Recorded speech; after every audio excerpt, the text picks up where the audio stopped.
फल परमात्मा हमारे कर्मों के अनुसार हमको आपको प्रदान करता।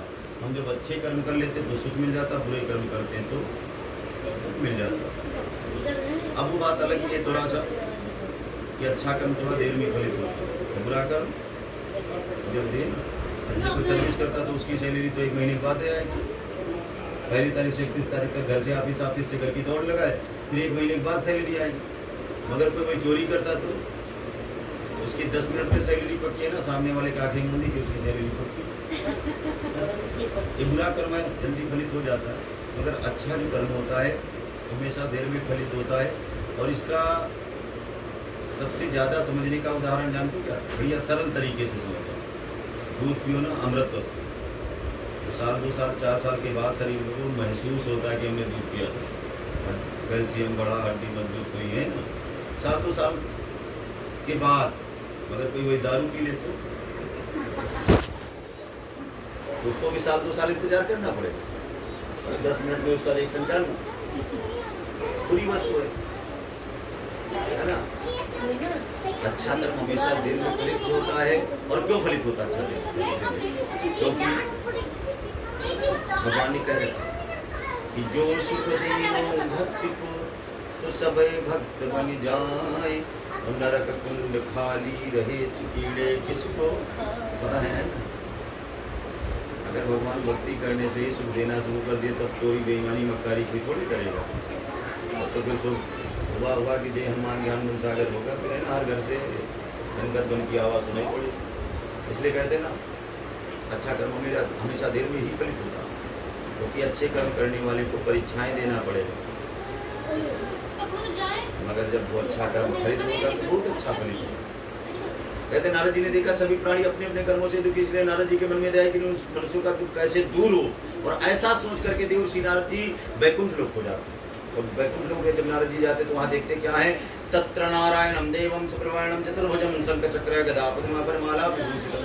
देखा जाए भगवान चार भुजाओं से चारों भुजाओं में क्रम से शंख चक्र गदा पद्म में परमाला पहने हुए देख करके नारद जी को जान किया स्तुति करते हैं कि नमो मां मनुष्याति रूपांतर शक्ति मां आदि जानते ही ना निर्गुणा गुणात्मने।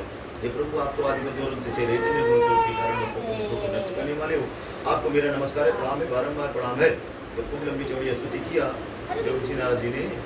तो भगवान ने पूछा क्या बात है ऋषि नारद, आज बड़ी लंबी चौड़ी तारीफ हो रही अपनी, तो क्यों कोई विशेष प्रयोजन नहीं आने का? क्योंकि सामने वाला तारीफ कब करता है? जब उसकी जरूरत होती है। बिना जरूरत के तो हम आप किसी से राम राम भी नहीं करते ना। भगवान ने कहा कोई विशेष प्रयोजन नहीं आने का देवर्षि नारद। नारद जी ने कहा हाँ प्रभु विशेष ही प्रयोजन है, क्योंकि मैं इस समय मृत्युलोक से आ रहा हूँ, और मृत्युलोक के जन सकल हैं युत क्लेश अनंत, ये उपाय से मुक्त हूँ सो कहो भगवान। मृत्युलोक के जितने भी प्राणी सभी प्राणी अपने अपने कर्मों से दुखी है, इसलिए भगवान को ऐसा उपाय बताए जिससे मनुष्य का थोड़ी सी प्रकृति से दूर हो जाए।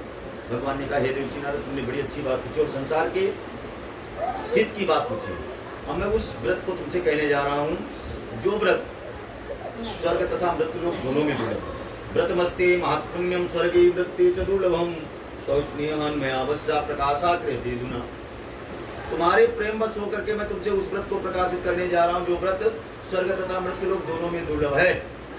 ये कथा आसान नहीं है, कहने को तो आसान लगती, 5 संग बच जाए ना, अगर जब तक बिहारी जी की कृपा नहीं होगी ना तो 5 संग बच नहीं पाएंगे। क्योंकि यही सर आवत अति कठिनाई, राम कृपा बिनु आए न जाई।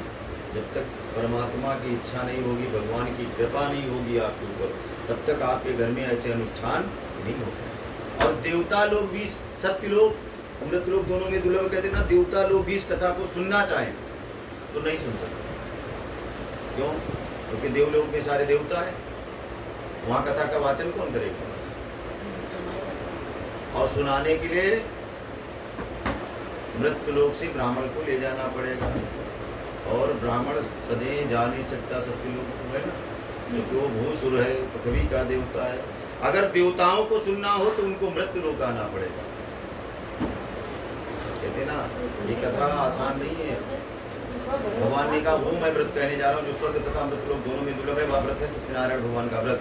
ये सत्यनारायण भगवान का व्रत है क्या? सबसे बड़ा विषय ये है, समझने का विषय ये है कि सत्यनारायण भगवान की कथा है क्या। हम आप 5 अध्याय में सीमित कर दी कथा को, 5 अंक बच जाए कथा हो गई। कथा ये नहीं है, कथा तो पहला ही अध्याय है, बाकी तो 4 महात्मा है। उन्होंने ऐसा किया तो उनको वैसा मिल गया, उन्होंने नहीं किया तो वैसा हो गया। बस एक कहानी सुना देते हैं बस। पहला अध्याय ही सत्यनारायण भगवान की कथा का है अध्याय।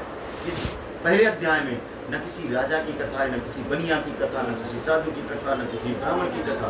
इसमें सिर्फ और सिर्फ भगवान की कथा है। भगवान ने नारद जी से कहा, हे नारद, वो उस व्रत का नाम है सत्यनारायण व्रत कथा। और सत्यनारायण व्रत की कथा है क्या? कहा सत्य धन नारायण सत्यनारायण। एक बार भगवान बोले बाबा, जब शब्द का विच्छेद करते हैं 2 शब्द निकलते, जो सत्य और दूसरा नारायण। एक बार भगवान भोलेनाथ से पार्वती जी ने प्रश्न किया, हे प्रभु ये बताओ संसार में सत्य क्या? भोलेनाथ ने कहा, हे प्रिय, मैं संसार की तो बात नहीं जानता, मगर अपना निजी अनुभव जरूर कह सकता हूँ आपसे। कहा वो क्या है? पार्वती जी ने कहा वो क्या है? शंकर जी ने कहा, उमा कहूँ मैं अनुभव अपना, सत्य हरि भजन जगत सब सपना। संसार में सत्य है तो नारायण का नाम ही सत्य है, और कुछ सत्य नहीं है। और उसी समय नारद जी ने एक बात और भगवान से पूछी थी, क्या? कि प्रभु आप रहते कहाँ हो? तो भगवान ने कहा, हे देवर्षि नारद, आपने कहाँ कहाँ सुना? नारद जी ने कहा, मैंने तो सुना प्रभु आप वैकुंठ में निवास करते हो, मैंने सुना योगियों के हृदय में निवास करते हो, मैंने सुना मथुरा द्वारिका इत्यादि धर्म स्थलों पर निवास करते हो आप। भगवान ने कहा, देवर्षि नारद आपने गलत सुन रखा है। नाहम वसामि वैकुंठे योगिनां हृदय न च। मैं वैकुंठ में निवास नहीं करता। तो कहा फिर योगियों के हृदय में कहा ना, नाहम वसामि वैकुंठे योगिनां हृदय न च। मैं योगियों के हृदय में भी निवास नहीं करता हूँ। तो नारद जी ने कहा, फिर प्रभु आप निवास करते कहाँ? भगवान ने कहा, मद भक्त्या यत्र गायन्ति तत्र तिष्ठन्ति नारद। जहाँ पर मेरे भक्त मेरे नाम का संकीर्तन करते हैं, जाप करते हैं, मैं वहीं पर निवास करता हूँ। सत्यनारायण भगवान की कथा है क्या? वास्तु नारायण के नाम का जाप, अखंड जाप हो जाए तो और अच्छी कथा हो गई। क्योंकि ये जो बुलाने की परंपरा है कथा में, हर जगह बुलाने की परंपरा, पंजीरी खिलाने के लिए, चाय पिलाने के लिए और जाप करवाने के लिए बुलाया जाता था कि सभी लोग आएंगे, नारायण के नाम का जाप पढ़ेंगे, ओम नमो भगवते वासुदेवाय, भगवान आ जाएंगे। आप तो जितने लोगों को बुला लो उतना आपको बस। अगर सही से कथा सुनना चाहते हो तो अकेले बैठ के सुन लो, नहीं तो जितनी भीड़ करोगे ना उतना ही अपन कथा तो होगी ही नहीं। इसलिए कहते ना, जितनी देर कथा में बैठा जाए उतनी देर नारायण के नाम का जाप किया जाए। ओम नमो भगवते वासुदेवाय मंत्र का जाप करते रहना चाहिए। यही है सत्यनारायण भगवान की कथा। भगवान ने कहा, इस व्रत को करने से मनुष्य की सारी इच्छाएं पूरी हो जाती। तो नारद जी ने कहा, प्रभु जैसे कौन कौन सी? तो भगवान ने कहा, जैसे में तो दुख शोकादि शमनम, दुख शोकादि शमनम, धन धान्य प्रवर्धनम, सौभाग्य संतत्करम, सर्वत्र विजयीपदम। दुख शोकादि का शमन करने वाली, धन धान्य की वृद्धि करने वाली, सौभाग्य तथा संतान को देने वाली तथा सर्वत्र विजय प्राप्त कराने वाली कथा है। का सत्य कथा दुख शोक को दूर करे दे चैन, और हे नारद कली काल में या वैभव सुख ऐन। सारे वैभव को प्रदान करने वाली है सत्यनारायण भगवान की कथा। मगर कब इसी तरह से हो जाए, नाम जप के युक्त सत्यनारायण की कथा हो जाए। सारे वैभव को प्रदान करनी चाहिए, प्रदान करने वाली सत्यनारायण भगवान की कथा। जब इतना बड़ा महत्व बताया भगवान ने, तो नारद जी ने कहा, प्रभु इस व्रत को करना कब चाहिए, किस दिन करना चाहिए, किस समय करना चाहिए, कैसे करना चाहिए, सब विस्तार पूर्वक वर्णन करो।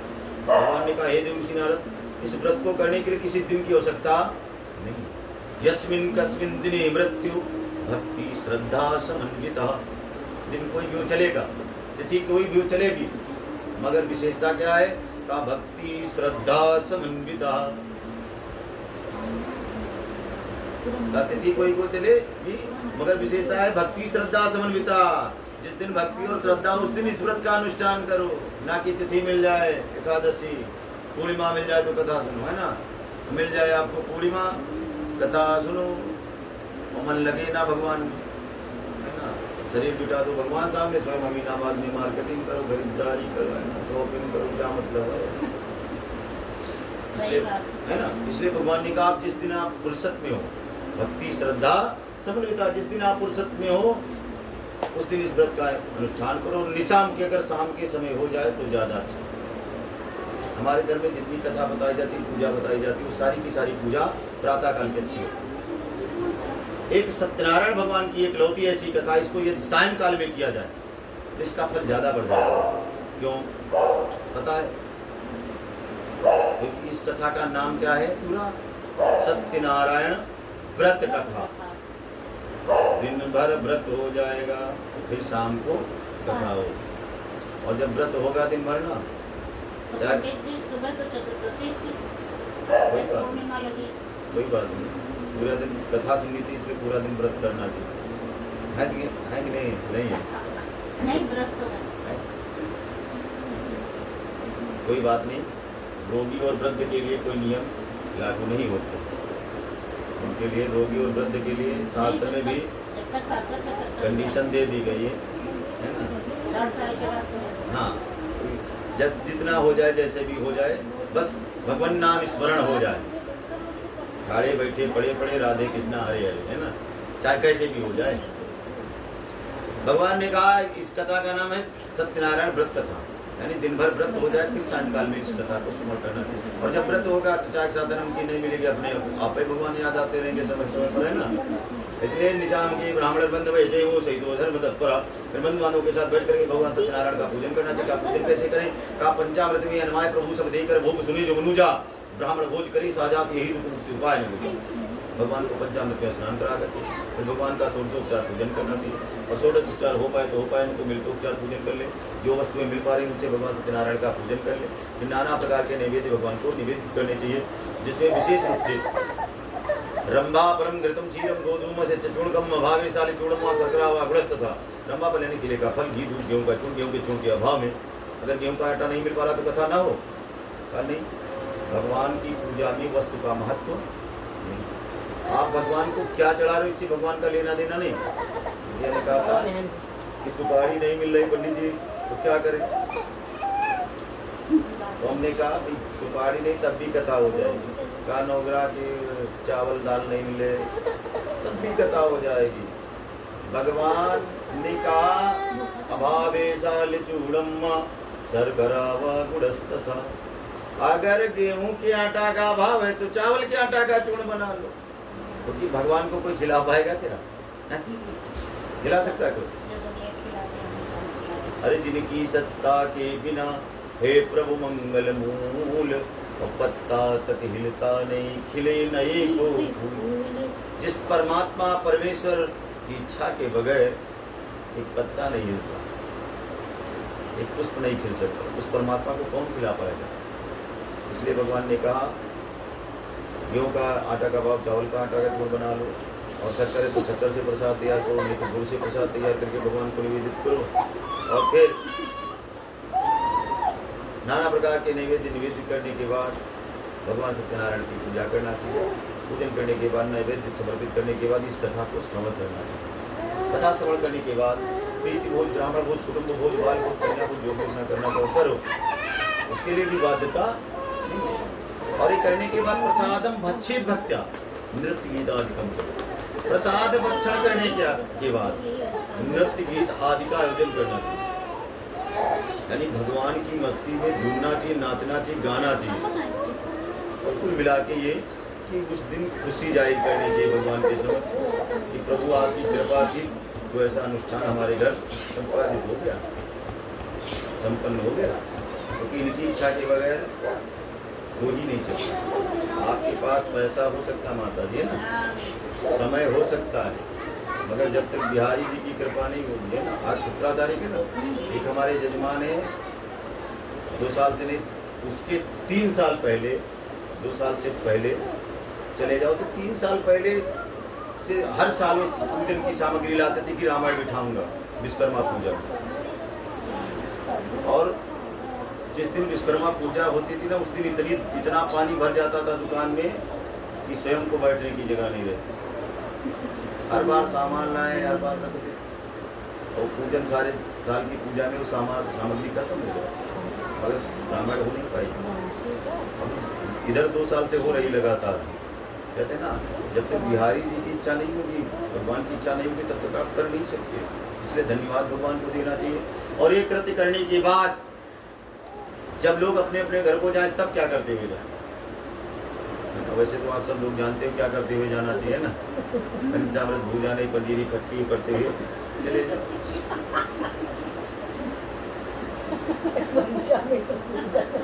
अरे हम सही कैसे कहते हैं, बात है ना, दो चीजों से हमेशा मनुष्य को बचना चाहिए। क्या? एक तो भगवान विष्णु के प्रसाद की बुराई से, दूसरा भगवान शिव के निर्माल्य पर पैर रखने से, उसको नांगने से हमेशा बचना चाहिए। क्योंकि जिस समय हम भगवान विष्णु के प्रसाद की बुराई कर देते ना, पंचामृत थोड़ा आगे नहीं कहूँगा, नहीं तो मेरा भी पूरी पिछला चला जाएगा। जैसे बोलते ना कि जितना पिछला एकादशी रह करके पूरी कमाया होगा ना, सब गया सिर्फ एक पंचामृत के स्वाद में, पंजीरी के स्वाद में जितना पूरी आपका कमाया होगा चला जाता है। और शिव जी के निर्माल्य पर कभी पैर नहीं रखना चाहिए, है ना। ये लो अच्छा हाथ अच्छा, अब अच्छा लेने के बाद बोला नहीं जाता ना, आगे नहीं बोलना।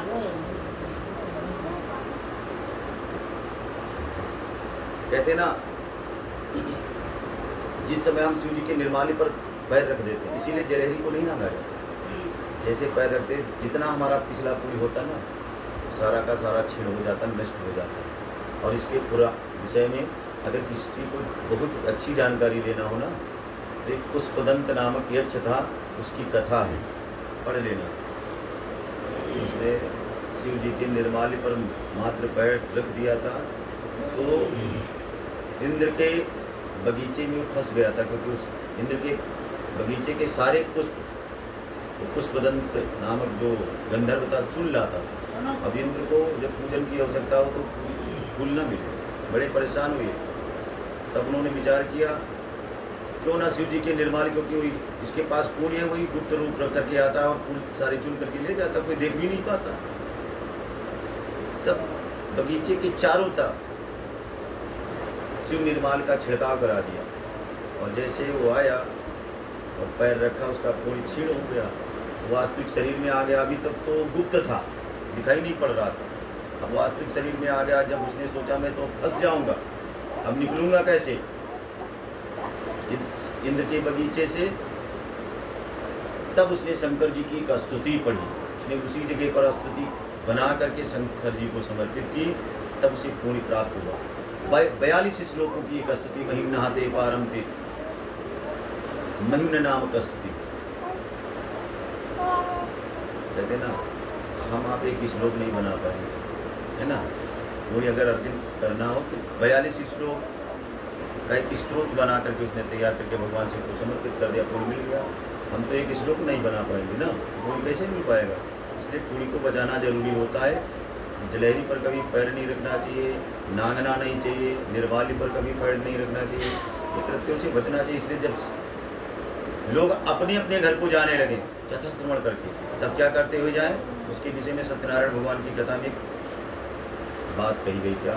का ततस्य स्वगृहम गच्छेत, स्वगृहम, अपने अपने घर को जब जाएं तो क्या करते हुए जाए, का सत्यनारायणम जपेत, भगवान सत्यनारायण के नाम का जाप करते हुए जाएं। एवं कृते मनुष्याणाम वांछा सिद्ध भवे ध्रुवम विशेषता कल विलोपाय भूतले। इस प्रकार इस व्रत को जो मनुष्य करता है, उस मनुष्य की सारी इच्छाएं पूरी हो जाती हैं। विशेष करके कलयुग में इससे सरल उपाय और कोई दूसरा नहीं है। इति श्री स्कंद पुराण देवा करने से सत्यनारायण व्रत कथाया प्रथमोध्याय बोले श्री सत्यनारायण भगवान की जय।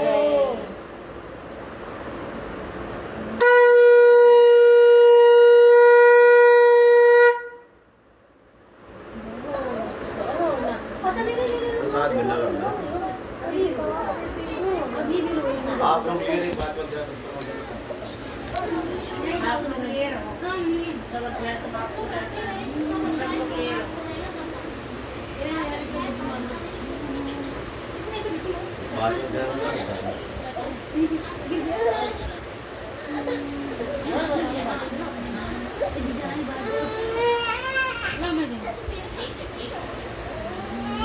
तू तो वहाँ जा धन्य संप्रवच्चा मित्र मेने पुरातन जाता सिपासी प्रेरण में श्री विक्रम ने धरा तुम भागलो उत्तर तुम प्रभाव बोले तुम ब्राह्मण का भगवान ने ब्राह्मण किया। सूजी महाराज बोले कि तो मैं आगे की कथा कहता हूँ, सुनो। पहले समय में काशीपुर नाम नगर में एक गरीब ब्राह्मण रहता था जिसका नाम था सदानंद। वह ब्राह्मण नित्य प्रदूषा के लिए पृथ्वी पर घूमा करता था। उस गरीब ब्राह्मण को देख करके भगवान को दया आ गई और भगवान ने व्रत ब्राह्मण का रूप धारण करके उस दूसरे आदर पूर्वक पूछा, ये ब्राह्मण नित्य दुखी हुआ पृथ्वी पर मैं घूमा करता हूँ, मेरी इस दुख का निवारण कोई हो तो आप बताएं। व्रत ब्राह्मण रूपधारी सत्यनारायण भगवान बोले कि हे ब्राह्मण देवता, सत्यनारायण भगवान तो मनवांछित फल देने वाले, इसलिए ब्राह्मण तुमका व्रत और पूजन कर तस्य तुम पूजनम विप्रय कुरुष्व व्रतमुत्तमम। इसलिए उन सत्यनारायण भगवान के व्रत और पूजन को करो जिसके करने से मनुष्य की सारी इच्छाएं पूरी हो जाती है। अब व्रत का सारा विधान बतला करके व्रत ब्राह्मण रूपधारी सत्यनारायण भगवान का ध्यान हो गए। अब ब्राह्मण देवता अपने मन में सोचने लगे कि दिन भर इच्छा मांगने पर इतना धन मिल नहीं पाता जिससे अपने परिवार का पालन पोषण हो सके, फिर सत्यनारायण भगवान की कथा कैसे होगी। अब इस चिंता में निमग्न रात भर ब्राह्मण को नींद नहीं आए। अब प्रातः काल उठकर सोचा क्रिया से निवृत्त होकर के मन में ऐसा संकल्प लिया कि आज ग्राम में भिक्षा में जो धन मिलेगा उसे सत्यनारायण भगवान का व्रत और पूजन करूंगा, मेरा परिवार चाहे भूखा सो जाए। अब जब ऐसा संकल्प लिया कि मेरा परिवार चाहे भूखा सो जाए, तो कहते ना भगवान ने भी एक गारंटी ले रखी है कि भूखा जगाऊंगा तो सभी को, अगर भूखा सुलाऊंगा किसी को। जब ऐसा संकल्प लिया मेरा परिवार चाहे भूखा सो जाए, तो कहते ना जा पर कृपा राम कई होई, ता पर कृपा करे सब कोई, तथा राम भय जय दाहिने सबई दाहिने ताए। जब भगवान मदद करने को जुटते ना, तो ये संसार वाले भी लोग पूछना शुरू कर देते कोई जरूरत होगी बताना, अपने को भाई का समझना। जब ऐसा लोग पूछना शुरू करें तो समझ लेना इस समय भगवान की कृपा है नहीं मेरे ऊपर, बल्कि बरस रही है। तभी ये संसार वाले खुद चेहरा पढ़ लेते, देख जाए ना परिस्थिति को बहुत जल्दी समझ जाते हैं, रास्ता लोग बदल देते हैं। कहते ना भगवान की ऐसी कृपा हुई इस ब्राह्मण पर कि तस्मिन्नेव वदनी विप्र प्रचुरम द्रव्यमाप्तवान। उस दिन उस ब्राह्मण को भिक्षा में प्रचुर सा बहुत सा धन मिल गया। इससे उसने सत्यनारायण भगवान के व्रत की कुल सामग्री को एकत्र कर बंधु बांधवों के साथ बैठ करके सत्यनारायण भगवान का व्रत और पूजन किया। अब उसी पूजन के प्रभाव से हुआ क्या, कहते सर्व दुख विनिर्मुक्त सर्व संपत् समन्वित बभुआ सा दुष्येचोक्तस्य प्रभावता। एक व्रत का प्रभाव क्या निकला, का सर्व दुख विनिर्मुक्त, सारे दुखों से मुक्त हो गया, सारी सुखदाओं से युक्त हो गया। अब ब्राह्मण ने सोचा एक कथा का इतना बड़ा फल है ना, एक कदम सारे दुख चले गए, सारी सुख सुविधाएं उपलब्ध हो गई, तो एक कथा तो हम अपने लिए लकी है। और हम आप क्या करते हैं, जिसमें फायदा होता वही काम हम बराबर करते रहते। ब्राह्मण ने भी नियम बना लिया, तथा प्रवृत्ति कालम जामासी मासी व्रतम कृतम, फिर हर महीने व्रत करता हुआ वो ब्राह्मण श्लोक का समस्त सुख होकर के अंत में सत्य को वैकुंठ लोक को चला गया। जी महाराज कहते हैं कथा मैंने आप लोगों को कैसे सुनाया भाग्य और क्या कहूँ। ऋषि ने कहा महाराज इस ब्राह्मण से सुन करके इस कथा को व्रत लोग में और किन लोगों ने केवल सारी कथा सुनी कि हमारी इच्छा कृपा कर कहे। जी महाराज बोले कि सुनो, एक बार वही ब्राह्मण अपने धन और ऐश्वर्य के अनुसार बंधु बांधवों के साथ व्रत करने को उद्यत हुआ, तैयार हुआ। उसी समय वहां पर एक वृद्ध लकड़हारा आया। वृद्ध लकड़हारा भूख प्यास से बड़ा पीड़ित था, उसने लकड़ी का गट्ठा द्वारे रख करके घर के भीतर प्रवेश किया। और जब घर के भीतर प्रवेश किया तो देखा क्या, वही भिखारी ब्राह्मण जो कुछ दिन पहले द्वारे भिक्षा मांगते होते थे, अब आज इतने बड़े भवन के स्वामी भीड़ भाड़ के साथ भगवान सत्यनारायण की पूजा कर रहे। अब लकड़हारा देख करके आश्चर्य में पड़ गया, हुआ कैसे, क्योंकि कुछ दिन पहले तो ब्राह्मण देवता गरीब ब्राह्मण थे, इतनी जल्दी धनाढ़ी कैसे हो गए। लकड़हारे के मन में विचार आया, भगवान चाहे तो सब कुछ कर सकते हैं, क्योंकि भगवान के पास 24 घंटे 2 ही काम है। हमारे आपके पास हजारों काम है, सारी कथा सुनो चाहे ना सुनो, मगर ये भगवान के 2 काम जरूर सुन लो। लकड़हारे ने विचार किया, भगवान के पास सिर्फ 2 ही काम है, क्या, रंकम करोति राजानाम राजानाम रंकमेव च धनिनम निर्धनम चैव निर्धनम धनिनम तथा। भगवान चाहे तो भिखारी को राजा बना सकते, और भगवान चाहे तो राजा को भिखारी भी बना सकते। भगवान चाहे तो धनाढ़ी को कंगाल, कंगाल को धनाढ़ी बना सकते। ये सामर्थ्यता सिर्फ और सिर्फ भगवान में है ना। भगवान चाहे तो चाय वाले को भी प्रधानमंत्री बना दे, ये भगवान में सामर्थ्यता व्यक्ति विशेष में थोड़े। और भगवान चाहे तो प्रधानमंत्री के बेटे को भी पप्पू बना के छोड़ दे ना। कि भगवान में सामर्थ्यता है, सांसारिक व्यक्ति में नहीं। कहते ना, लकड़ाने ने विचार क्या हो सकता है, भगवान ने इस ब्राह्मण को धनाढ़ बनाया हो। तुरंत ब्राह्मण को प्रणाम किया, कहा ब्राह्मण देवता क्या करे, उसके करने से क्या फल मिलता है, कृपा कर्म सीखो। ब्राह्मण ने कहा सभी मनोकामनाओं को पूर्ण करने वाला सत्यनारायण भगवान का व्रत और पूजन कर रहा हूँ, और यह जो तुम मेरा धन आप देख रहे हो सभी सत्यनारायण भगवान की कृपा का प्रसाद है। अब लकड़ारा पंचामृत प्रसाद पान करके लकड़ी का गट्टर अपने सर पर रख करके चल पड़ा और मन में संकल्प लिया कि आज लकड़ी बेचने से जो धन मिलेगा उसे सत्यनारायण भगवान का व्रत और पूजन करूंगा, मेरा परिवार चाहे भूखा सो जाए। अब जब ऐसा संकल्प लेकर के चला तो रोज लकड़ारा लकड़ी बेचता था गरीबों की बस्ती में, उतनी लकड़ी बेचता, 10 मांगता था तो लड़ झगड़ करके उन लकड़ियों का मूल 2-4 रुपया मिल जाता था। मगर कहते ना, तुलसी जस बहुतव्यता तैसी मिले सहाय, आप न जावे ताही पर ताही तहाँ ले जाए। आज इतनी लकड़ी लेकर के लकड़ारा कहाँ पहुंच गया, धनाढ्यों की बस्ती में। अब क्या उन लकड़ियों का दाम पहले दिनों से 4 गुना मिल गया। अब अति प्रसन्न होकर के पके पके केले की बड़ी शक्कर की का चूना इत्यादि सत्यनारायण भगवान के व्रत की कुल सामग्री को लेकर के घर पहुंचा। फिर बंधु बांधवों के साथ बैठ करके सत्यनारायण भगवान का व्रत और पूजन किया। उस पूजन के प्रभाव से लकड़ारे को पुत्र पौत्र धन दान आदि सब कुछ प्राप्त हो गया। श्लोक का समस्त सुख भोग करके वाला लकड़ारा अंत में सत्य को चला गया। इति श्री स्कंद पुराणे रेवाकटे से सत्यनारायण व्रत कथायां द्वितीयोध्याय बोले श्री सत्यनारायण भगवान की जय।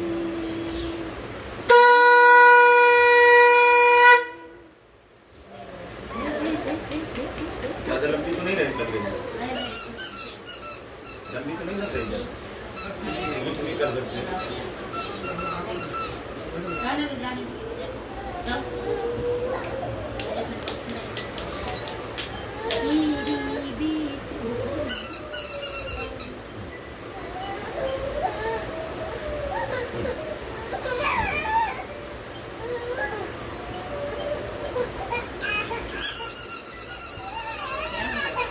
तो वाचे पुनप्रेर प्रोत्साहन नीति सत्मा प्राचुर काम को नमर पास सिंधि मामदि जितेंद्रिया सत्यवादी जो देवाले प्रति दिने दिने धर्म तत्वादि राम संतोष सुधि भार्या तस्य प्रभुता जय सरोजवदना सती भद्रशीला नदी तीरे सत्यस्य व्रतमाचरत। सूजी महाराज बोले, यहीं से मैं आगे कथा कहता हूं, सुनो।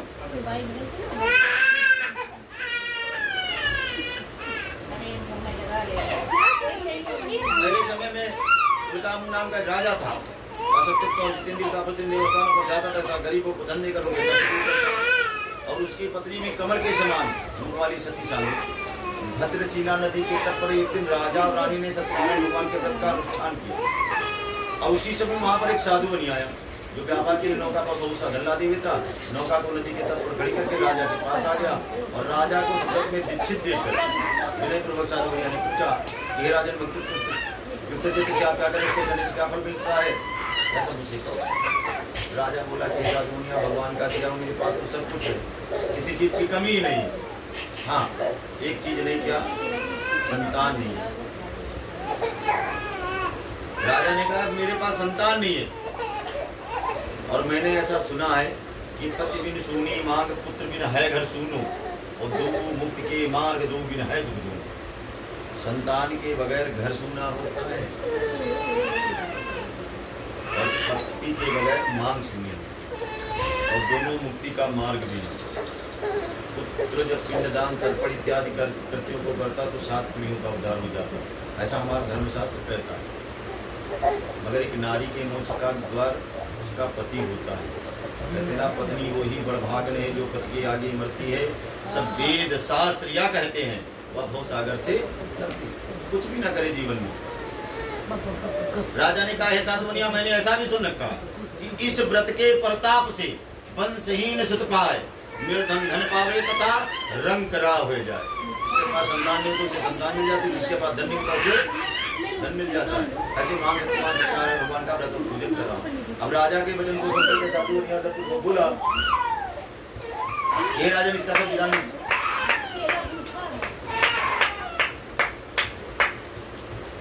मुझसे भी कहो, मैं भी आपके कथनानुसार इस व्रत को करूंगा, क्योंकि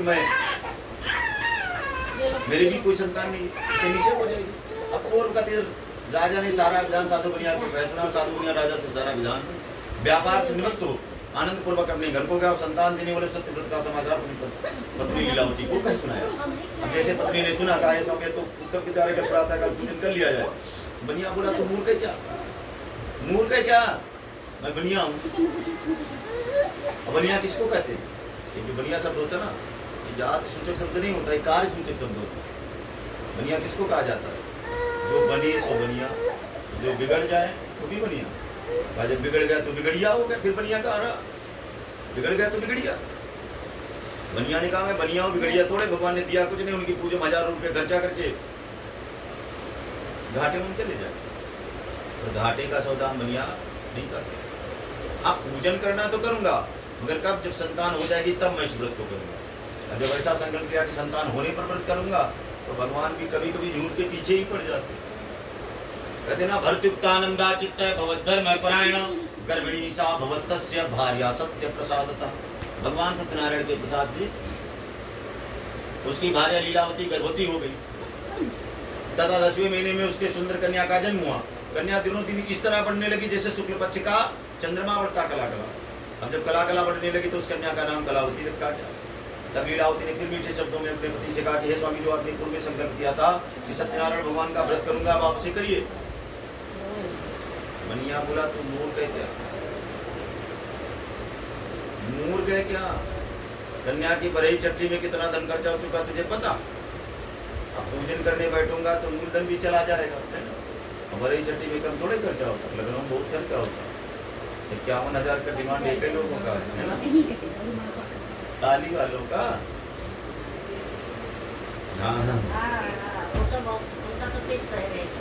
कहते ना, साधु बनिया ने कहा जो कमाया था वो तो गया, अब यदि मूलधन में कथा में खर्चा कर दूंगा तो व्यापार किससे करूंगा?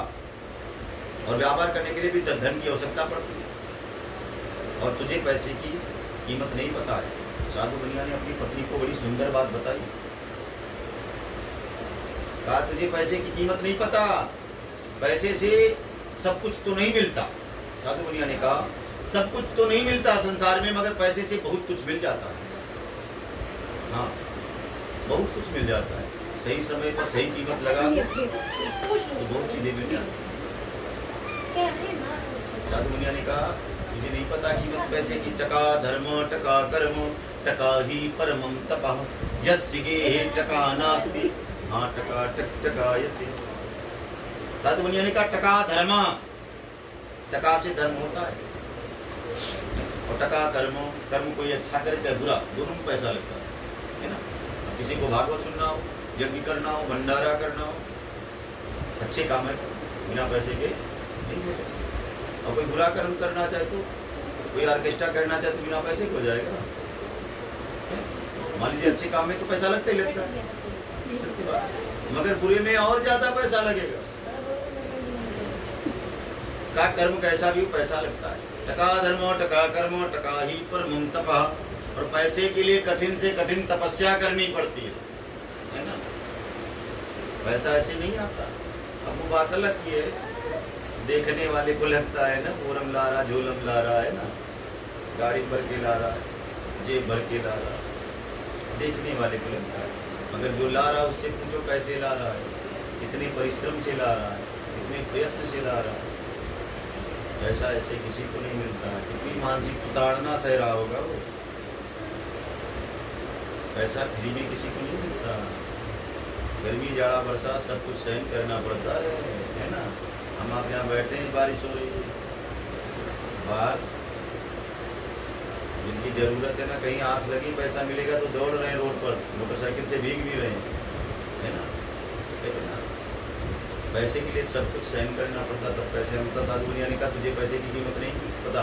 हाँ, पूजन करना तो कर लिया जाएगा, कन्या के विवाह के समय कर लिया जाएगा। इस प्रकार अपनी पत्नी को आश्वासन दे करके वह नगर को चला गया। अब कलावती कलावती थोड़े दिन में सियानी हो गई। अब एक दिन नगर में सखियों के साथ घूमते हुए कलावती कन्या को साधु मुनिया ने देखा तो विचार कर कन्या तो विवाह की हो गई। अतः दूतों को बुला करके कहा कि कन्या के लिए श्रेष्ठ वर दे करके लिया। अब साधु वैसे क्या नगर को गए, वहां से बड़ी पुत्री बोले उस लड़के को देख करके साधु मुनिया ने प्रसन्नचित्त अपनी पुत्री का विवाह बड़ी पुत्री के साथ कर। किंतु दुर्भाग्यवश विवाह के समय भी सत्यनारायण भगवान के व्रत को करना भूल गए, और जिससे सत्यनारायण भगवान रुष्ट हो गए और श्राप दे दिया कि साधु मुनिया तुझे भविष्य में कठिन से कठिन तथा महान दुख प्राप्त होगा। या क्या कहते यह है लोभ का फल। वैसे गृहस्थ आश्रम में लोभ जरूरी नहीं बल्कि अनिवार्य है। जब तक आप लोभ नहीं करोगे तो गृहस्थ आश्रम नहीं चल पाएगा, है ना। कि 10 कमाओ 10 खर्चा कर दो, नहीं चल पाएगा। गृहस्थ आश्रम में तमाम सी समस्याएं आती रहती हैं, दिन प्रतिदिन समस्या आनी ही आनी है। और उन समस्याओं से निपटने के लिए बारंबार धन की आवश्यकता पड़ती है ना। पता नहीं किस दिन टोटी खराब जाए ना, बनवाने में पैसे तो लगेगा, कहते ना। इसलिए पैसे को बचा करके रखना।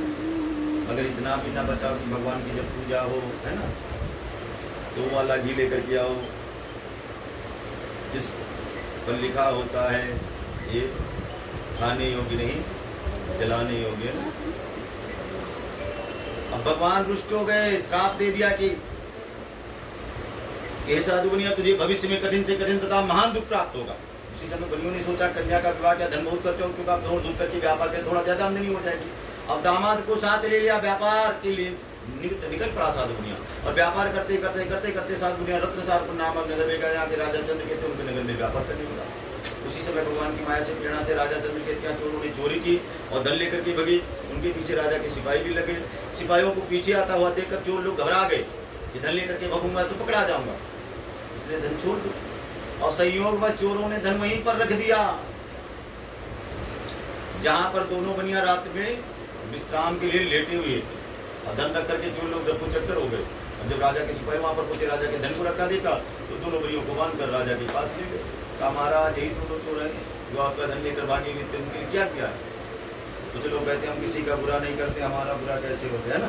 बनियों ने चोरी थोड़े की थी, जेल चले गए। तो लोग भगवान के ऊपर इतना ना खुश होते, कहते अब भगवान की पूजा नहीं करूंगा, मेरा ये बिगाड़ दिया, मेरा वो बिगाड़ दिया। हमने क्या भगवान का बिगाड़ा था, है ना, ऐसा बोलते लोग। अरे कोई जरूरी थोड़ा ही आज आपने पाप कमाया हो, क्या पता पहले आपका बैंक में लोन चल रहा हो, है ना, उसकी EMI कट रही हो अभी तक। पहले की आपके पाप जो है भरे ना, इसलिए भगवान के ऊपर दोष कभी नहीं लगाना चाहिए। और दूसरा विषय ये भी है कि 6 चीजों में हमारा आपका कोई अधिकार भी नहीं। 6 चीजें परमात्मा के अधीन। हम तो आप मनुष्य रूपी घोड़ा है, मगर इस मनुष्य रूपी घोड़े की 6 लगामें परमात्मा के हाथ। कौन कौन सी?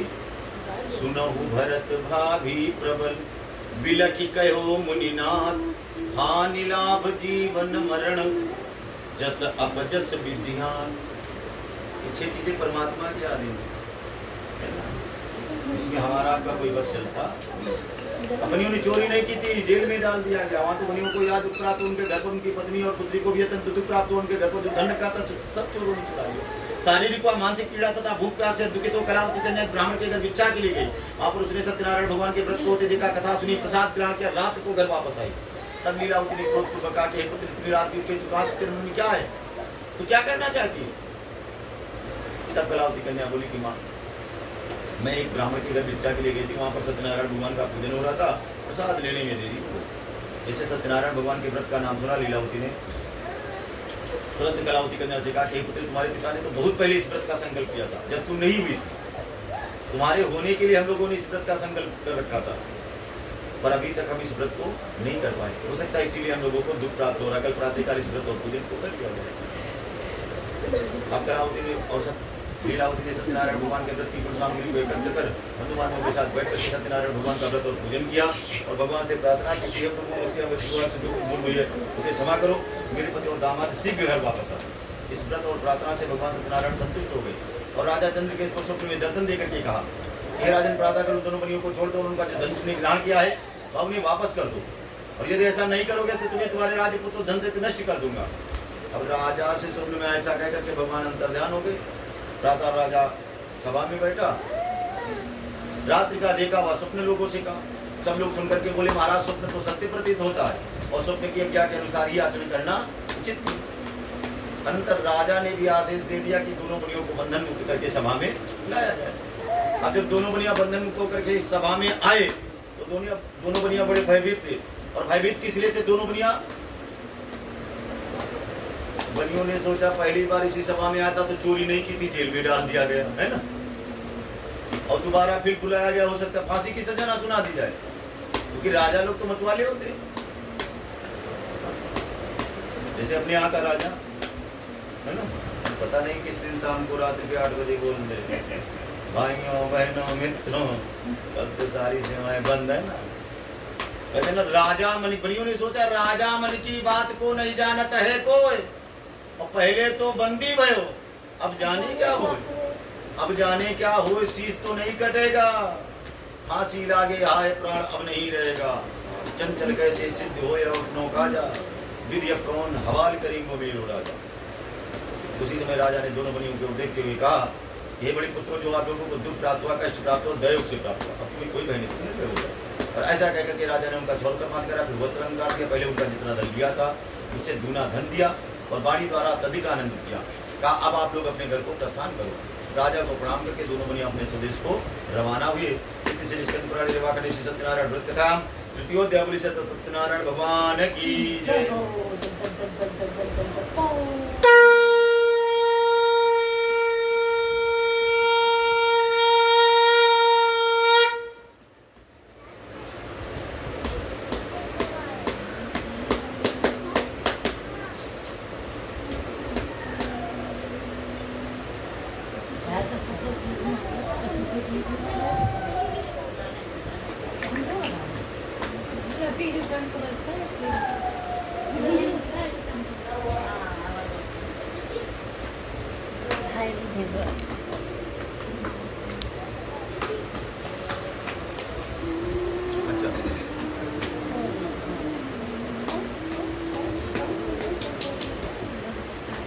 सूतो वाचात्रं कुतवां सत्रमंगलया पुरकां ब्राह्मणे बदनं दत्ता तुनंग के दूरे गति साधु सत्यनारायण अपने जिज्ञासा कृतवां साधु किमस्ति तवनो स्थितां। सूजी महाराज बोले, ये सुबह आगे की कथा कहता सुनो। साधु बनिया मंगलाचरण करके अपनी यात्रा प्रारंभ करता, और जब यात्रा प्रारंभ करता साधु बनिया तो बड़ा प्रसन्न हुआ जा रहा था, भगवान को साधुवाद देता हुआ, धन्यवाद देता हुआ कि भगवान की लीला तो देखो, व्यापार करता तो पता नहीं फायदा होता कि नुकसान, और यहाँ तो चोरी में पकड़ा गया, इतना धन मिल गया, हो सकता हम कमाने से ही न प्राप्त कर पाते, बड़ा प्रसन्न हुआ जा रहा था। उसी समय भगवान के मन में विचार आया कि परीक्षा लेकर के देखें इन बनियों का हृदय शुद्ध हुआ नहीं। कहते ना कुछ लोग होते ठोकर खा करके सुधर जाते, मगर कुछ लोग होते हैं आदत से बाज नहीं आते, ठोकर कितनी भी खाए ना, जैसे कहावत कही जाती ना, किताब वालों का ताव बदल जाता है, हर मंडियों का भाव बदल जाता है, मगर क्या किसी का स्वभाव बदल जाता है ना। जिसका जो स्वभाव बन गया थोड़े बदलता। अब किसी किसी स्वभाव देखो बचपन में बन गया हंसने का, जीवन पर्यंत व्यक्ति हंसता रहता है ना, परिस्थिति कैसे भी हो, जब मिलेगा तो हंसता हुआ खिलखिलाता हुआ मिलेगा। अब किसी का स्वभाव रोने का बन जाए, जीवन पर्यंत रोता रहता है। किसी स्वभाव देखो बतियाने का पड़ जाता है ना, खत्म जाएगा तब भी बतियाएगा, शादी फंक्शन में जाए तब भी बतियाएगा। उसी तरह से गनियों का भी स्वभाव बन गया था कंजूसी करने की। अब भगवान ने दंडी स्वामी का रूप धारण करके साधु बनिया से प्रश्न किया, ये साधु बनिया तुम्हारी नौका में क्या है वर्तमान में। तब धन के मन में चूर हुए बनियों ने अवहेलना पूर्वक हंसते हुए कहा, महाराज क्यों पूछ रहे हो, क्या तुम्हारी इच्छा द्रव्य लेने की है। तुम तो यह कहावत चरितार्थ कर रहे हो, मांगे भीख और पूछे गांव की। अरे जब भीख मांग रहा है तो किसकी जिम्मेदारी किसकी प्रधानी, इससे क्या मतलब, भीख मांगते चले जाओ। मेरी नौका में क्या, तुमसे क्या मतलब, मैं तो बनिया उसके सिवा हो ही क्या सकता। भगवान ने कहा वही तो मैं जानना चाहता हूँ, तेरी नौका में है क्या, तो इसके सिवा बार बार बोलना तेरी नौका में क्या है। अब बनियों ने सोचा अगर सही बात बता दिया, सोना चांदी हीरा मोती भरा हुआ मेरी नौका में, ये दंडी महात्माएं मांग लेंगी, और मांग लिया तो देना पड़ेगा, और दे दिया तो घाटा लगेगा। देखो बंद कर दिया और लोग हैं जो बंद हो गया। बनियों ने सोचा अगर सही बात बता दिया कि सोना चांदी हीरा मोती भरा हुआ तो धनी महात्मा मांग लेंगे, और मांग लिया तो देना पड़ेगा, और दे दिया तो घाटा होगा, और घाटा में बनिया होकर के सहन नहीं कर सकता। इसलिए बनियों के दिमाग में एक शास्त्र का छोटा सा मत याद आ गया, सूत्र क्या। बनियों ने सोचा वचनम किम दरिद्रम, यानी बोलने में क्या घाटा, झूठ बोल दो, घाटा तो तब होगा जब पर्स खुले ना, और पर्स न खुले तो कौन सा घाटा होने वाला है। बनियों ने सोचा झूठ बोल दो, बोलने में कौन सा घाटा हो जाएगा। मगर कहते ना कुछ स्थानों पर झूठ नहीं बोलना चाहिए। रामायण में चौपाई लिखी है, ऋषि समाज और तीर्थ राजू, झूठे शपथ तो हो या काजू। जहाँ पर तीर्थ हो, कोई जलाशय हो, मंदिर हो, भगवान का सानिध्य हो, ऐसे स्थान पर कभी झूठ नहीं बोलना चाहिए। क्यों नहीं बोलना चाहिए? क्योंकि ऐसे स्थानों पर झूठ बोलने पर उसका जो झूठ बोलने का पाप लगता है ना, उसका अनंत गुना बन जाता है। सबसे ज्यादा झूठ अभी इस समय जानते हो कैसे होता है?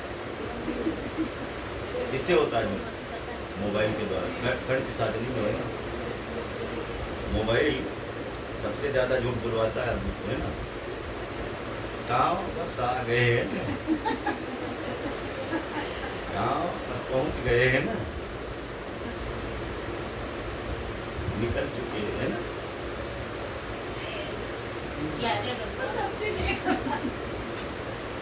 कहते ना, बनियों ने कहा सुनो महाराज मेरी नौका में क्या है, बार बार पूछ रहे हो तो सुनो। अगर कहते एक असत्य को सत्य साबित करने के लिए हजारों असत्य बोलने, और अवसर आने पर वह सत्य का असत्य ही रह जाता है, सत्य का रूप धारण। बनियों ने कहा महाराज मेरी नौका में क्या है, हरण बैठ पर गूलर बनास्पति बच्चना गोबरी अंग तेज पारा है, और मुस्की मांगी मिलन मुजूस फल केसर कपूर काजू का सनी छुआरा है, पिपरबंद परासबंद आंवला अजवाइन और आलू बुखारा है, चंचल चिरौंजी जोवा चंदन सुचारू चीनी इलायची लवंग लोबान छोटाकारा, तेज पत्ता धनिया दिया दिया दिया दिया दिया गरम मसाला, नाना प्रकार की वस्तुओं को साधु मुनियों ने गिना दिया। लता पत्रादिकम चैव वर्तते तरणो, ने कहा लता पत्रादि तरणी की नौका में धनिया मिर्चा मसाला भरा हुआ है। भगवान ने जैसे सुना तो भगवान का स्वाद जानते क्या होता है? बहुत कम बोलते हैं, बहुत कम बोलते हैं भगवान। अब भगवान को जब बोलने का नंबर आया बिल्कुल एक शब्द बोले क्या? भगवान ने कहा निष्ठुरम चा वचा श्रुत्वा, जैसे निष्ठुर वचनों को भगवान ने सुना एक शब्द बोले क्या? सत्यम भवति ते वचा। भगवान ने कहा तेरा कहा हुआ वचन सत्य हो जाए, तू जैसा बोला तेरी नौका में वैसे हो जाए। और ऐसा करके भगवान वहां से खुद चल करके समुद्र के तट पर बैठ गए। अंदर नहीं के जाने पर साधु मुनियां नृत्य करने के बाद, नृत्य क्रिया करने के बाद नाव को ऊंची ऊंची देखकर अचंभा ये क्या हो गया? क्योंकि अभी तक सोना चांदी हीरा मोती भरे हुए थे, ठोस वस्तुएं, नौका जल में दबी हुई थी। अब धनिया मिर्चा तेज पत्ता भर गए, नौका हल्की हो गई, ऊपर आगे थिरकने लगी, हिलने लगी, देख करके विस्मय में पड़ गया। अब जब नौका पर चढ़ करके साधु मुनियां देखता है लता पत्रा दिखाई पड़ा, मूर्छित तो पृथ्वी पर गिर पड़ा। अब होश आने पर वह बड़ा चिंतित हुआ और चिंता का विषय भी कहते ना परिश्रम से कमाया हुआ एक पैसा भी जो है ना व्यर्थ में जाता तो चिंता हुई। आसान में बड़ा चिंतित हुआ। तब उसका जो दामाद था बड़ा बुद्धिमान था, उसने कहा पिता चिंता न, क्योंकि चिता दहति निर्जीवम चिंता रहति सजीवम। चिंता है बड़ी चिता से भी नर को निर्जीव बनाती है, मुर्दे को चिता जलाती और जीते को चिंता खाती है। इसलिए हे पिता चिंता ना करो, माल पुनः मिल जाएगा, है दंडी का श्राप, और उनसे जा मांगो क्षमा विनय पूर्वक आप। इसमें संदिनी दंडी स्वामी की शरण में जाओ, आपकी मनोकामना पूर्ण हो जाएगी। दामाद के वचनों को सुनकर के साधु ने दंडी स्वामी के पास पहुंचा और अत्यंत भक्ति भाव से नमस्कार करके बोला, हे प्रभु जी मैंने आपके समक्ष असत्य भाषण स्वरूप अपराध किया, उसे क्षमा करो। भगवान ने जैसे सुना, कोई गलती करे उसके बाद क्षमा जब मांगता बड़ा गुस्सा लगता है। भगवान के भी क्रोध आ गया। क्रोध में भगवान, और क्रोध में कोई अच्छे अच्छे शब्द बोलता नहीं, और तुमको बढ़िया दूध की चाय बना के खिलाते हैं, ऐसा कोई बोलेगा? चाह कर भी नहीं निकलेंगे ऐसे शब्द, है ना। भगवान की भी क्रोध आ गया, और क्रोध में आकर के भगवान बोल पड़े मारोदीश्वर मधवा क्या मम पूजा पहिर्मुखा, ए दुर्बुद्धे कहीं के, मूर्ख कहीं का, तू मुझे नहीं जानता, तू मेरी माया को नहीं जानता, तू मेरी शक्ति को नहीं जानता। कहते ना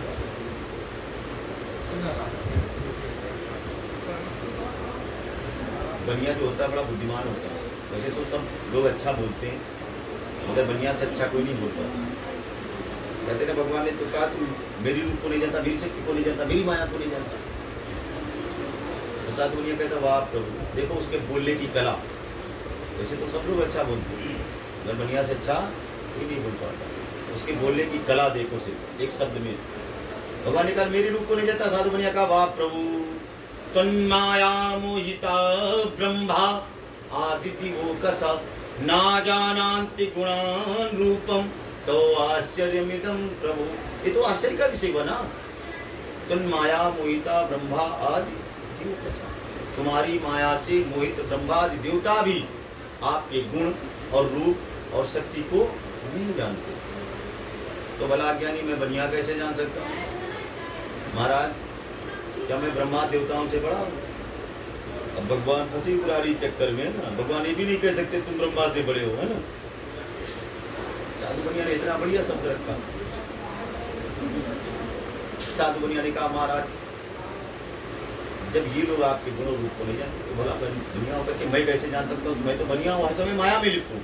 अरे नारद व्यास मुनि स्वामी तो उनको पार न पायो और जाई अनादि अनंत अभेद सुभेद अचित निरंतर गाँव में। अरे देवर्षि नारद जो हर समय आपका गुणगान गाते थे, बीड़ा बजाते थे, वह भी आपके रूप को नहीं जान पाए। तो हम बनिया हैं। अरे वो जान गए होते ना देवर्षि नारद आपके रूप को तो उनको बंदर नहीं बनना पड़ता। सुना है ना नारद मोह की कथा? अगर वो जान गए होते आपके रूप को तो बंदर नहीं बनना पड़ता। जब ये लोग नहीं जान पाए महाराज तो हम तो बनिया, हम कैसे जान पाएंगे? आप प्रसन्न हो जाए, सामर्थ्य के अनुसार आपकी पूजा करूंगा, मेरी नौका में स्थित पुराना दंतता मेरी रक्षा करे। उस बनिया की भक्ति वाणी सुन करके भगवान जनार्दन प्रसन्न हो गए और मनवांछित फल दे करके भगवान सत्यनारायण हुए परम ध्यान। जब साधु बनिया वहां से वापस आया देखा क्या नौका धन से परिपूर्ण, सारा धन संजो करके नौका में रखा और उससे स्थान पर सत्यनारायण भगवान का पूजन करके अपने स्वदेश को रवाना हुआ। अब जब कुछ दूर चला तो अपने दामाद से बोला कि वाह देखो मेरी रत्नपुर नगरी दिखाई पड़ रही। और ऐसा कहते हुए अपने धन के रक्षक दूत को अपने आगमन का समाचार देने के लिए नगर को भेज दिया। अब जब दूत नगर में गया साधु की पत्नी को देखकर हाथ जोड़कर फिर वचन बोला कि साधु बनिया बहुत सारे धन दानी से संपन्न होकर के दामाद के सहित इस नगर के समीप आ गए। अब जैसे पत्नी ने सुना तुरंत कलावती कन्या से कहा कि हे पुत्री मैं तो अपने पति के दर्शन को जा रही हूँ और तू भी अपना पूजन शीघ्र समाप्त करके अपने पति के दर्शन के लिए आ। अब जैसे कलावती ने सुना कि मेरे पति आ गए हैं, वो पूजन कर रही थी, भगवान सत्यनारायण का पूजन कर रही थी और जैसे सुना पति आ गए तो पूजन की राधे राधे लगा डाली। राधे राधे समझ रहे हो? आधे आधे है ना, 1 घंटा वाली पूजा आधा घंटा निपटा लिया और जल्दी जल्दी है ना। और जल्दी का काम किसका होता है? और भैया जिस कंपनी में आप सर्विस दोगे ना सैलरी उसी कंपनी से आएगी ना। सर्विस अगर आपकी शैतान वाली रहेगी ना, जल्दी का काम शैतान का होता है ना, तो फल देवता देने आएंगे। इसलिए भगवान की जब भी पूजा की जाती है ना बड़ी इत्मीनान से की जाती है, भाव से की जाती है, श्रद्धा से की जाती है। और उसने जल्दी जल्दी पूजा की, इतनी शीघ्रता पति के दर्शन की कि प्रसाद का परित्याग कर अपने पति के दर्शन के लिए चली गई, जिससे सत्यनारायण भगवान रुष्ट हो गए। सत्यनारायण भगवान रुष्ट हो गए, उसके पति को नौका के से धन के साथ जल में डूब दिया। अब कलावती कन्या अपने पति को न देखकर रोती पृथ्वी पर गिर पड़ी। इस तरह नौका को डूबा हुआ तथा कन्या को दुखित देख करके साधु मुनिया भी बड़ा दुखित हो गया और सभी को बुलाकर सभी के समक्ष साधु मुनिया अपने मन की इच्छा प्रकट करता कि सत्यनारायण भगवान बारंबार मुझे दुख दिया करते हैं और वही मेरे दुख को निवारण भी करते हैं।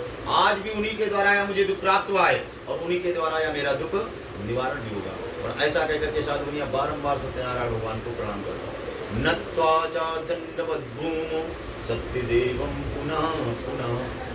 जब बारंबार सत्यनारायण भगवान को प्रणाम किया तो दिनों के परिपालक भगवान सत्यनारायण प्रसन्न हो गए और आकाशवाणी हुई, ये साधु मुनिया तेरी कन्या मेरे प्रसाद को त्याग कराइए,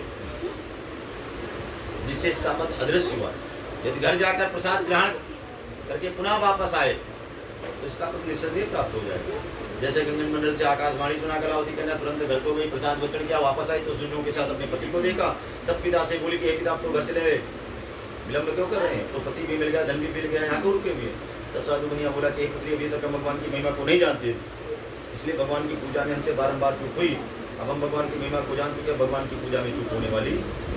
उसी स्थान पर साधु मुनिया ने सत्यनारायण भगवान का पूजन किया और जब घर को गया तो उसने नियम बना ले पौर्णमासम से संक्रांत कृतवान सत्य से पूजनम ये लोग मुक्ता जानते सत्य हो। फिर हर पूर्णिमा हर संक्रांति को सत्यनारायण भगवान का व्रत करता हुआ साधु मुनि श्लोक का समस्त शुभ करके अंत में सत्यपुर वैकुंठ लोक को चला गया। इति श्री स्कंद पुराणे रेवाखंडे श्री सत्यनारायण व्रत कथायां चतुर्थोध्याय श्री सत्यनारायण भगवान की जय।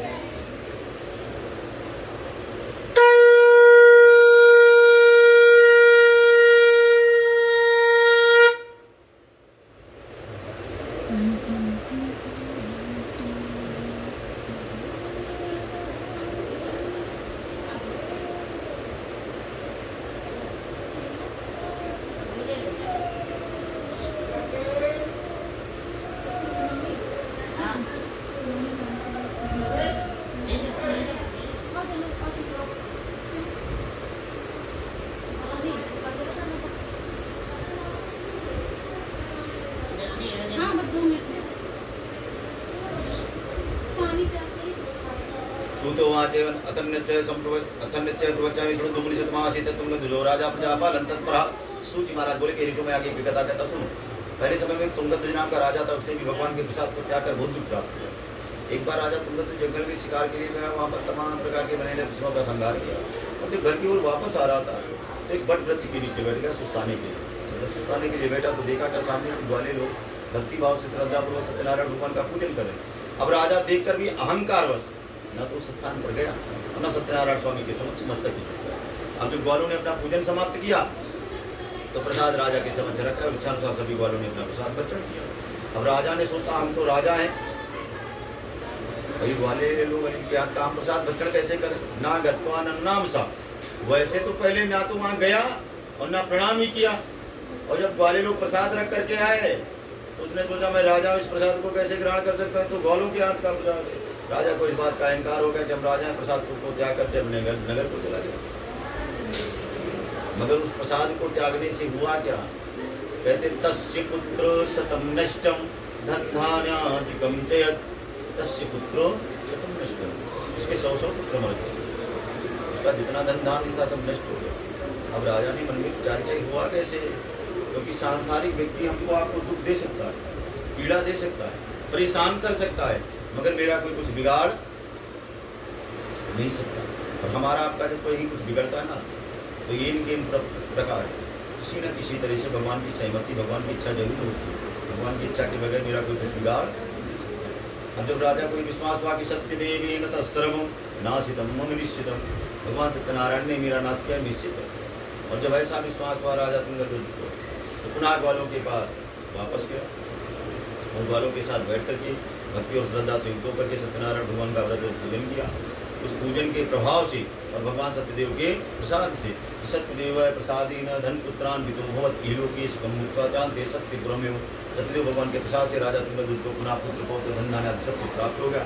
कृष्णों का समस्त शुभ होकर के राजा तुंगध्वज अंत में सत्यपुर वैकुंठ लोक को चला गया। शिशु जी महाराज कहते हैं यादम गोते सत्यपदम परम दुर्लभम करोति चकताम पुण्य भक्तता सफल प्रदाम। इस पावन पवित्र फलदायिनी कथा को जो व्यक्ति भक्ति होकर के श्रद्धा युक्त होकर के श्रवण करता है उस मनुष्य की सारी इच्छाएं पूरी होती है, जिसकी जैसी इच्छा हो। धनधान्यादिकम भवेत् सत्य प्रसादतः, धनधान्यादि सब कुछ भगवान सत्यनारायण के प्रसाद से प्राप्त कर सकता है। दरिद्रो लभते वित्तम बद्धो मुचेत बंधनात् भीतो भयमुचेत सत्यमेव न संशय। अगर दरिद्र है तो उसे धन मिल जाता, बंधन में पड़ा हुआ बंधन से मुक्त हो जाता, भययुक्त मनुष्य भय से छूट जाता। सारी मनोकामनाओं को पूर्ण करने वाला सत्यनारायण भगवान का व्रत है। कलयुग में तो ये कथा विशेष बनती नहीं मानिए, क्योंकि नहीं सत्यनारायण भगवान को कुछ लोग काल कहते हैं, कुछ लोग ईश कहते हैं, कोई सत्यनारायण कोई सत्यदेव कहता है। और यही विष्णु भगवान नाना रूप धारण करके अपने भक्तों के कष्टों को दूर किया करते हैं। अब जिन्होंने पूर्व जन्म में सत्यनारायण भगवान का व्रत किया था उनके दूसरे जन्म का इतिहास कहता है। सत्यानंद नाम का ब्राह्मण था, कोई दूसरे जन्म में सुदामा नाम ब्राह्मण हुआ और भगवान कृष्ण की भक्ति करके मोक्ष को प्राप्त हुआ। लकड़ारा भिल्ल भूखों का राजा निषाद हुआ, इसने भगवान श्री राम की सेवा करके मोक्ष को प्राप्त किया। लकड़ारा भिल्ल भूखों का राजा निषाद हुआ और उल्कामु नाम के जो राजा थे वे दूसरे दिन में महाराज दशरथ थे, जिन्होंने भगवान श्री राम को पुत्र में प्राप्त करके वैकुंठ लोक को प्राप्त किया। और धार्मिक सत्य संध्या साधुर मोहर ध्वजो भवे, कंजूस बन जाता। दूसरे दिन में बहुत बड़ा दानी राजा हुआ जिसका नाम पड़ा मूरध्वज, जिसने अपने पुत्र को आरे से चीरकर ब्राह्मण रूपी ऋषिकेश भगवान को दान दे करके मोक्ष को प्राप्त कर लिया। और तुंगध्वज नाम के जो राजा थे वो इस दूसरे जन्म में स्वयंभूमन हुए, जिन्होंने भगवत संबंधी संपूर्ण कृत्यों को करके विष्णु का समस्त सुख भोग करके अंत में सत्यपुर वैकुंठ लोक को चले गए। इति श्री स्कंद पुराणे रेवाखंडे श्री सत्यनारायण दत्त कथायां पंचमोऽध्याय श्री सत्यनारायण भगवान की जय।